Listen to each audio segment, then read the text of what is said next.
Welcome to the 7th episode of Let's Talk About Access. I think today is going to be the best episode because everything we do is about patients, but we rarely take the time to talk with actual patients. The rest of the interview is going to be done in Greek, but do not worry. If you don't speak Greek, I will have English subtitles, so stay tuned. And now I'm going to switch to Greek. Evi, γεια σου.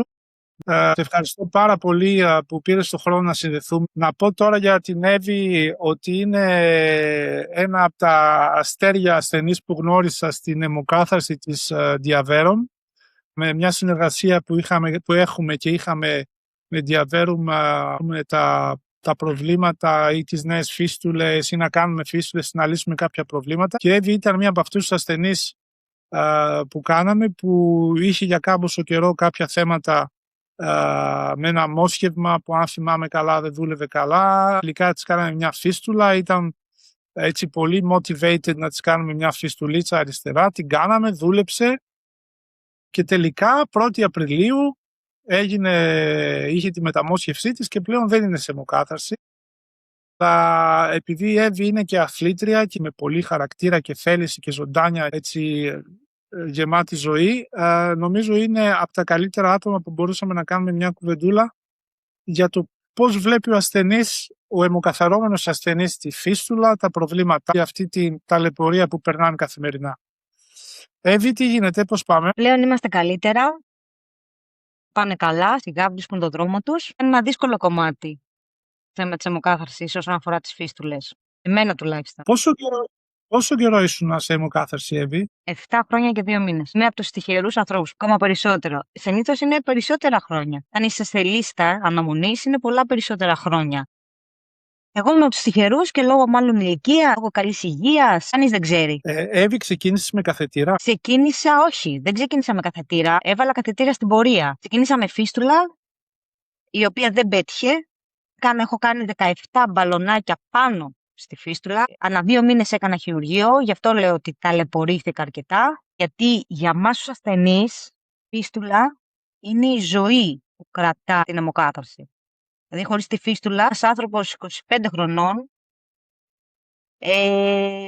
του είναι πολύ δύσκολο να έχει καθετήρα. Θες να μας πεις λίγο γι' αυτό, γιατί πολλοί ασθενείς φοβούνται να έχουν τη φίστουλα, τα χειρουργεία κτλ. Και το βλέπουν πιο απλό να μένουν με ένα καθετήρα. Θες να μας πεις λίγο γι' αυτό? Ναι, είμαι λίγο κάθετη στο να έχεις καθετήρα από πολλές απόψεις. Ο βασικός λόγος είναι η μολύνση. Δεν είναι τόσο απλό να έχω ένα ξένο σώμα πάνω μου. Και επειδή έχω βάλει 2 φορές καθετήρα, αναγκάστηκα να βάλω 2 φορές καθετήρα. Πραγματικά είναι το χειρότερο πράγμα που μπορεί να σου συμβεί. Εννοώ ότι θέλει μεγάλη περιποίηση, δεν μπορείς να είσαι ελεύθερος. Και εγώ ως αθλήτρια ειδικά δεν μπορούσα να κάνω αυτά που ήθελα. Τώρα η φίστουλα είναι κάτι δικό σου.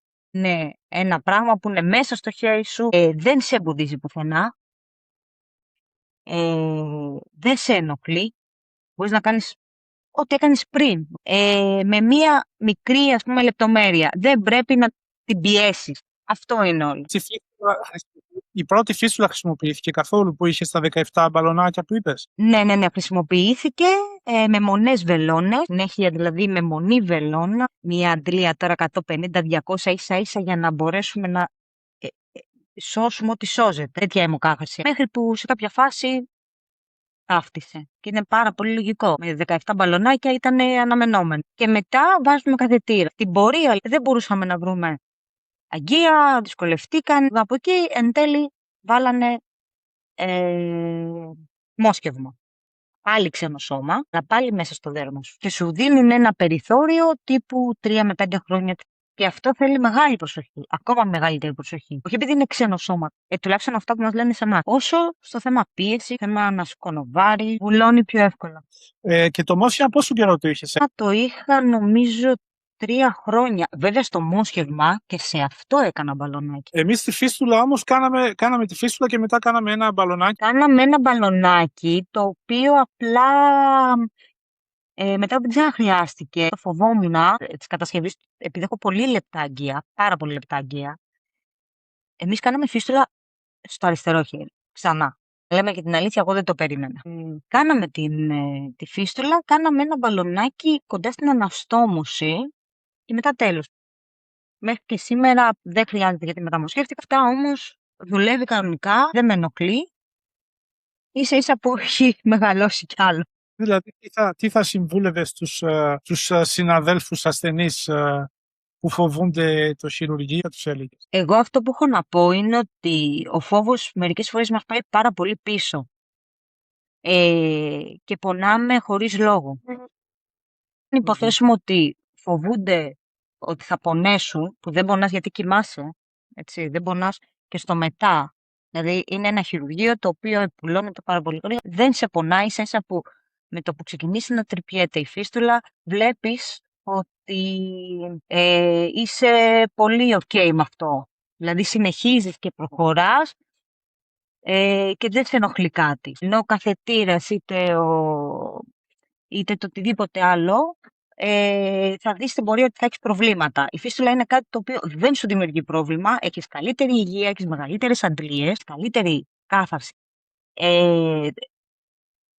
και δεν χρειάζεται φόβος. Είναι κάτι το οποίο πραγματικά έχει δημιουργηθεί για να βοηθήσει εμάς. Έχουν τα μέσα για να μας βοηθήσουν. Είναι κρίμα να μην τα εκμεταλλευόμαστε.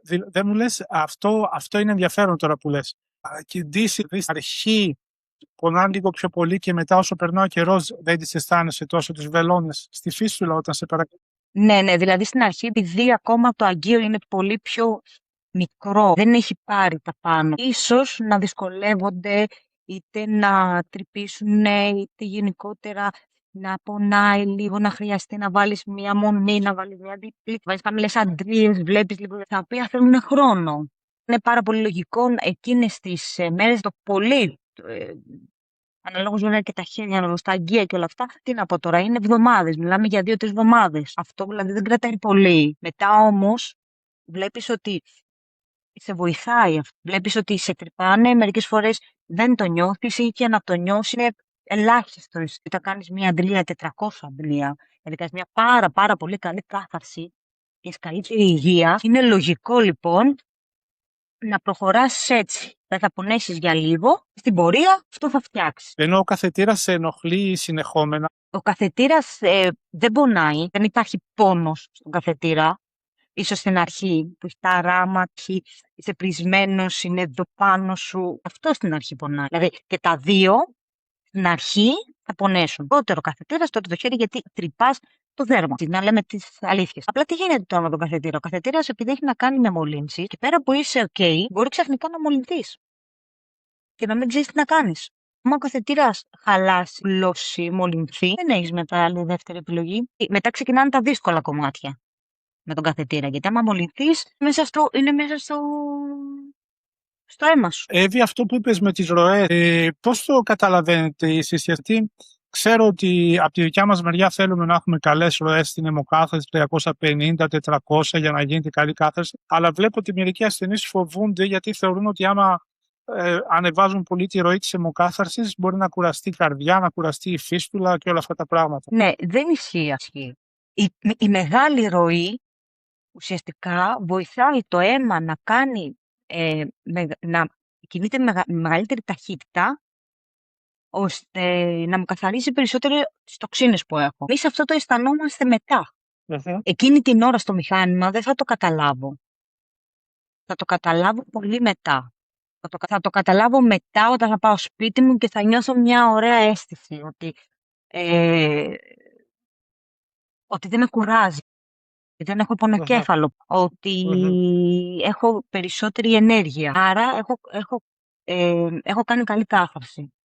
Καλή κάρθωση στην αιμοκάθαρση είναι καλή υγεία. Αλλά για να έχεις καλή υγεία πρέπει να έχεις ένα καλό χέρι. Γιατί ο καθετήρας, ξαναλέω, δεν είναι για πάντα. Δεν είναι για συνέχεια. Δηλαδή, βλέπω ασθενείς που έχουν χρόνια καθετήρες. Φωνώ. Δεν πρέπει να έχουμε ξένα σώματα πάνω μας. Εύη, θα σου κάνω μια ερώτηση τώρα δύσκολη και δεν θέλω να τραπείς να απαντήσεις. Λάθος κάνουμε εμείς οι γιατροί, είμαστε αγκιοχειρουργοί σαν εμένα που κάνουμε τις φίστουλες, είτε νεφρολόγοι, αυτοί που κάνουν τις μεταμοσχεύσεις. Τι πρέπει να κάνουμε καλύτερα απέναντί σας, τι κάνουμε λάθος? Σίγουρα κάνουμε πολλά λάθη, αυτό είναι το μόνο βέβαιο. Τι πρέπει να κάνουμε καλύτερα? Λάθη. Πούμε ότι... Μην τρέπεστε, μίλα ελεύθερα. Θα μιλήσω ειλικρινά γιατί έτσι κι αλλιώς δεν μπορώ. Ας πούμε ότι καλό θα είναι να κάθε ασθενής είναι διαφορετικός. Έχει τη δική του υγεία. Δεν μπορείς να συμπεριφέρεσαι το ίδιο πράγμα σε όλους τους ασθενείς. Δεν είμαστε το ίδιο. Ότι φαίνεται ότι είμαστε ένα τσουβάλι μπορεί και να ισχύει, αλλά στην πραγματικότητα διαφέρουμε. Οπότε όταν ένας νεφρολόγος σε κρίνει, έτσι, γιατί είναι έξω από το χώρο και δεν μπορεί να μπει στη θέση σου, εμένα αυτό είναι λάθος. Θα μου πεις ως γιατρός αυτό που πιστεύεις, αλλά άκουσέ με πρώτα. Πες στην αλήθεια σου, όχι να λες ότι εγώ σε καταλαβαίνω. Όχι, δεν με καταλαβαίνεις. Θα με καταλάβεις αν ήσουν στη θέση μου. Δώσε μου ένα παράδειγμα να το καταλάβω αυτό καλά. Όσον αφορά τι, ας πούμε, για την αγωγή, ας πούμε, για τα Αγωγή, και για την αγωγή, και για τη διατροφή του, και για τα νερά του. Δεν μπορείς να λες σε έναν άνθρωπο που ξεκινάει η αιμοκάθαρση, πιες, ας πούμε, ένα μπουκαλάκι νερό και να το απαιτείς. Θα το προσπαθήσει. Προσπαθήσει, ναι.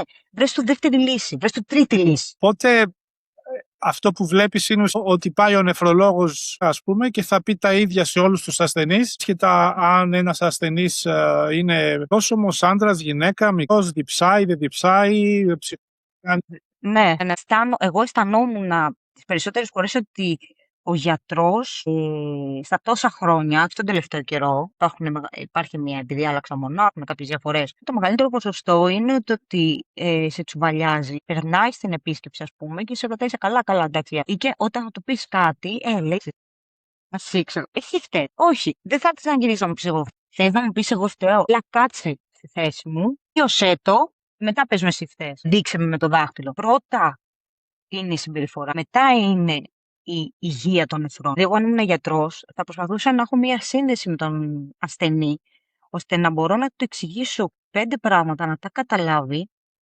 Ωραία. Και αν δεν μπορεί να τα καταλάβει ή δεν μπορεί να τα δεχτεί, γιατί δεν είναι εύκολο να πας μια οξέα νεφρική αναπάρκεια και ξαφνικά να βρίσκεσαι αιμοκάθαρση στα 25, στα 22.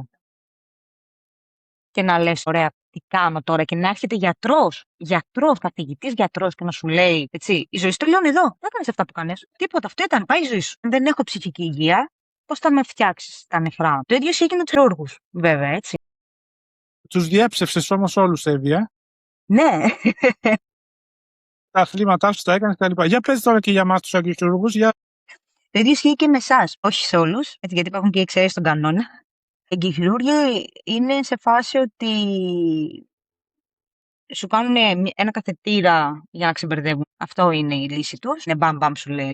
Δεν θα κάτσουν να παιδευτούν παραπάνω. Ο πρώτος αγγελικυρούργος μου λέει, θα σου κάνουν, λέει, μια φίστουλα. Με έχει ανοίξει πιο κάτω, μετά με ξανά ανοίξει πιο πάνω. Και λέει, δεν ξέρω αν θα πετύχει. Ούτε εκεί. Θα γυρίσει να σου εξηγήσει, να σου πείξει κάτι, έχει πολύ λεπτά. Κάναμε ό,τι καλύτερο. Ό,τι χρειαστεί είναι εδώ. Γιατί θέλουν να κάνουν κάτι και να τελειώσουν αυτό. Δεν πιστεύεις είναι γιατί δεν νοιάζονται ή γιατί έχουν πολλή δουλειά και δεν προλαβαίνουν? Όχι. Απλά θεωρώ ότι τους έχει γίνει τόσο μεγάλη ρουτίνα που κάθε ασθενή που βλέπουν το θεωρούν απλά έναν ούτε καν άθλια. Τώρα έχω 10 χειρουργία σήμερα. Πάμε. Δεν είναι έλα πάμε, γιατί κάθε άνθρωπος ενδιαφέρει. Μπορεί να τον ανοίξει τον άλλο και ξαφνικά να δεις ότι όπα κάτι. Και παρατηρώ ότι πάντα φταίνε οι άλλοι. Δηλαδή, πάντα θα φταίω εγώ που κάνω τα αθλήματα, ή πάντα θα φταίνε οι νοσηλεύτριες και οι νοσηλευτές, έτσι, για τις παρακεντήσεις. Δεν φταίει ποτέ ένας γιατρός. Ποτέ. Ο γιατρός είναι όλα, εντάξει.